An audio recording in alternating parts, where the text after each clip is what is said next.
ఓం గం గణపతే నమః. ఓం గం గణపతే నమః. ఓం గం గణపతే నమః. ఓం గం గణపతే నమః.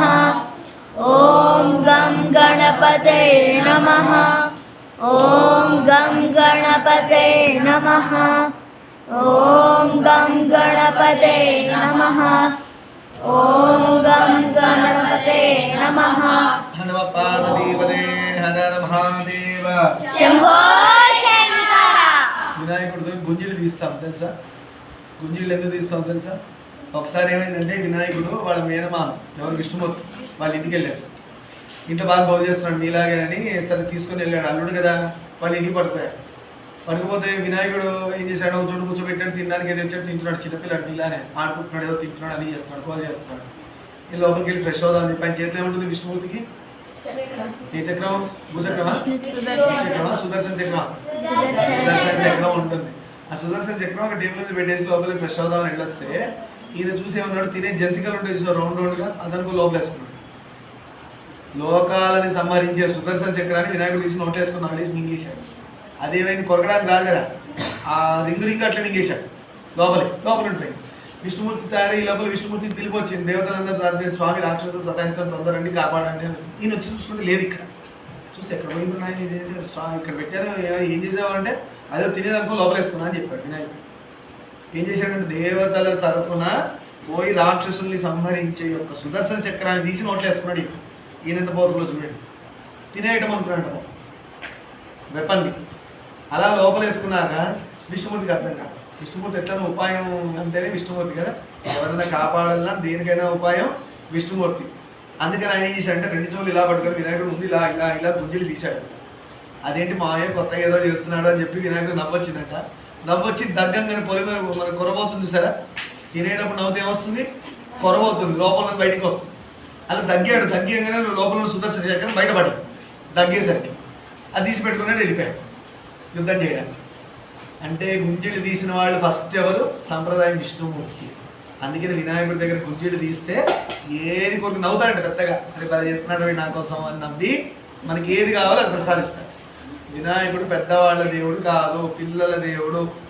ఇవాళ సంకటహర చతుర్థి, అర్థమైందా? ప్రతి నెలలో కృష్ణపక్షం వచ్చాక 4వ రోజు చవితి సంకటహర చతుర్థి అంటారు. ఎలా అయితే వాళ్ళ నాన్నగారు సుబ్రహ్మణ్యుడు నెలకు ఒకసారి పూజలు చేసుకుంటుంటారు, మాస శివరాత్రి, స్కంద షష్ఠి, సంకటహర చతుర్థి, అమ్మవారికి అమావాస్య రోజు పూజ చేస్తారు.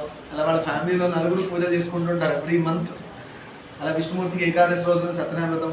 మన సమితిలో ఏంటంటే అడ్వాంటేజ్, నెలకి 6 పూజలు అవుతుంటాయి, 6 ఉన్నాయి పూజలు. ఒకటి సత్యనారాయణ వ్రతం, అన్నీ ట్యూషన్ టైంలో ఉంటాయని కాదు, కొన్ని పొద్దున్న జరిగిపోతాయి. ఈయన పిల్లల దేవుడు కాబట్టి మీకోసమని వాళ్ళు పొద్దున్న చేసుకోకుండా పెండింగ్ పెట్టారు. ఆయనకు సంతోషం అని పిల్లల్ని చూస్తే ఆయనకు చాలా ముఖ్యం. ఎవడో ఇలా ఇలా మాట్లాడుతుంటాడు, ఇలా పెట్టుకుని ఇట్లా అంటుంటాడు, అది చూసి నవ్వుతుంటాడు. వీడేంటే నా పూజ కూర్చొని ఏదో చేస్తున్నాడు అని. ఇంకోటి పూజ వింటుంటే ఏదో మాట్లాడుతుంటాడు, పక్కన కొడతాడు, ఇంకోటి కొడతాడు, వాడికి గిలుతాడు, వీడికి ఇస్తాడు, ఏదేదో చేస్తుంటాడు. ఆయన ఫన్ అనమాట. ఆయనకు అవన్నీ వీడు ఏదో నాలాగానే గోల్ చేస్తున్నాడు బాగా అని నవ్వుకుంటూ ఉంటాడు. ఆ నవ్వాడు వినాయకుడు సంతోషపడ్డాడు అంటే మనం అనుకుంది అయిపోయినట్టే. పెద్దవాళ్ళు అందుకని వెయిట్ చేస్తుంటారు. వినాయకుడు రేపు వస్తుంది వినాయక చవితి. వినాయక చవితిలో కంపల్సరీ మర్చిపోకుండా గుర్తుపెట్టాల్సిన ప్రసాదం ఏంటి తెలుసా? చెప్పండి, గెస్ట్ చేయండి. అందరూ ఉండాలి అనుకుంటా, కాదు, చెరుకు రసం, చెరుకు గడ్డ అంటారు కదా, ఆ చెరుకు గడ్డ ఒకటి, దోస పండు. ఇది చాలా మందికి తెలియదు. ఉండాలంటారు. ఏనుగు ఉండాలి ఏం చేసుకుంటుంది? ఆయనకున్నది ఏ తలకాయ? నార్త్లో ఉండాలని తీసుకొచ్చారు, అటు సైడ్ చట్టించారు. జనరల్గా ఏనుగు ఏమి ఇష్టం అంటే చెరుకు చాలా ఇష్టం. ఏనుగును కనుక చెరుకు తోటలో వదిలేస్తే మొత్తం చెరుకు తోట తినేస్తుంది. చెరుకు తోట అంటే ఏనుగుకి అంత ఇష్టం. అందుకని కేరళలో అక్కడ ఇక్కడ చెరుకు తోట మీద ఏనుగులు పడ్డాయి, రాత్రి దాడి చేసే మొత్తం పంట నాశనంగా మొత్తం తినేస్తాయి. మొత్తం చెరుకు తోట మొత్తం తోట అంతా క్లీన్ అయ్యేవారు బయటికి రావాలి, అంత ఇష్టం వాటికి. అందుకే వినాయక చవితికి మీరు 10th వాళ్ళు ఎగ్జాంపుల్ మాట్లాడేటప్పుడు మొదలు మాట్లాడు. 10th క్లాస్ వాళ్ళు, ఇంకా ఇంటర్మీడియట్ వాళ్ళు, బోర్డ్ ఎగ్జామ్ వాళ్ళు, ఉద్యోగం రావాల్సిన వాళ్ళు, హెల్త్ ప్రాబ్లమ్స్ ఉన్న వాళ్ళు, ఎవరెవరికి ఏ ప్రాబ్లమ్స్ ఉన్నాయో వాళ్ళందరూ ఒక చిన్న చెరుకు గడ్డ తీసుకొచ్చి వినాయక చవితి రోజుల్లో అంటే సంక్రాంతి చతుర్థి జరుగుతుంటుంది. ఎవ్రీ మంత్ మనకి పూజ. ఇది ఒక్కటి మాత్రం ఈవినింగ్ పెడదాం అనుకుంటే మిగతా పొద్దున్న లాగేస్తా. సండేస్ అట్లా వస్తే వీలైన వాళ్ళు అటెండ్ అవ్వండి. మిగతా పూజలు, అభిషేకం, వ్రతం, సుబ్రహ్మణ్యుడి పూజ, సూర్యుడికి ఒక పూజ, అమ్మవారి కుంకుమ పూజ. అమ్మవారి కుంకుమ పూజ మోస్ట్లీ గర్ల్స్ అందరినీ ప్రిఫర్ చేస్తారు ఆ రోజు చేయడానికి. ఆ రోజు నీట్గా తలస్నానం చేసి మంచి మడిగా వస్తే కూర్చొని చేయొచ్చు. అది వీలయ్యే టైంలో చూసి పెడతాము. అట్లా అమావాస్య రోజు చేస్తాను. చూడండి మరి ఆ రోజు వీలవుతుందో లేదంటే పొద్దులాగా చేస్తాను. కుంకుమగా పెడితే అట్లీస్ట్ బొట్టాలు పెట్టుకోండి. అన్ని పూజలు మీరు అటెండ్ అవ్వడం కష్టం, అందరికీ కష్టం. కొంతమంది జాబ్స్ ఉన్నాయి. ఇప్పుడు ఒక అన్నయ్య ఉన్నాడు, వద్దాం అనుకోండి, జాబ్ ఉంది, రాలేకపోయాడు. అలా హర్ష అలా ఒక్కొక్కరికి ఒక్కొక్కటి ఉంటుంటాయి. సో అందరికి వీలవ్వదు కాబట్టి అట్లీస్ట్ ప్రసాదం తీసుకోవడం, పొట్టు పెట్టుకోవడం అలా చేయండి. అర్థమైందా?